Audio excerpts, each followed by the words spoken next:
Alors, il faut dire que jusqu'aujourd'hui, au Burkina Faso, c'est l'or qui est le premier produit d'exportation. Mais nous avons lancé le moteur de l'agriculture pour d'abord l'autosuffisance, mais aussi pour le commerce extérieur, l'exportation. Et si vous suivez bien, depuis l'année passée, nous avons lancé l'offensive agricole avec une initiative qui soutient l'offensive.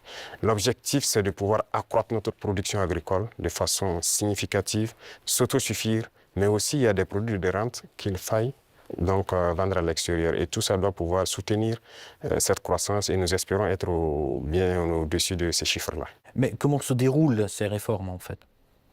Il y a beaucoup de choses, ce sont des réformes difficiles, faut le reconnaître, parce qu'il y a un système qui s'est installé, mais ce n'est pas impossible. Déjà, quand vous regardez notre production céréalière, on a eu une très bonne croissance en 2024. 2025, nous espérons encore faire mieux. Et ce sont des réformes assez courageuses. Quand vous prenez, par exemple, je reste toujours dans l'agriculture, nous avons, par exemple, décidé, à travers l'initiative de l'offensive, de labourer gratuitement les champs de nos paysans. Donc, l'année passée, on l'a fait. Cette année encore, s'il plaît à Dieu au retour, il y a un bon nombre de tracteurs encore qu'on a acquis, qu'on va mettre à la disposition des cellules mécanisées dans les différents départements pour accroître les superficies emblavées.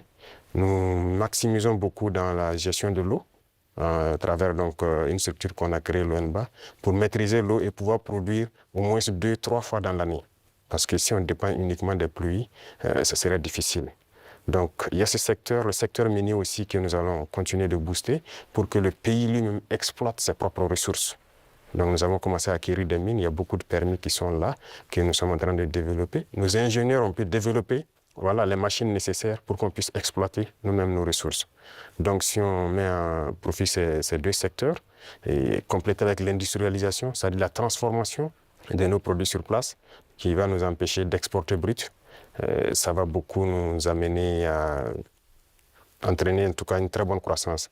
Donc ce sont ces réformes qui sont en cours, l'agriculture, l'industrie et beaucoup de secteurs. Pensez-vous que la Russie puisse apporter son soutien pour la mise en place de ces réformes? Bien sûr, bien sûr. Beaucoup de soutien et rien que la formation technique et professionnelle, c'est déjà une très bonne chose.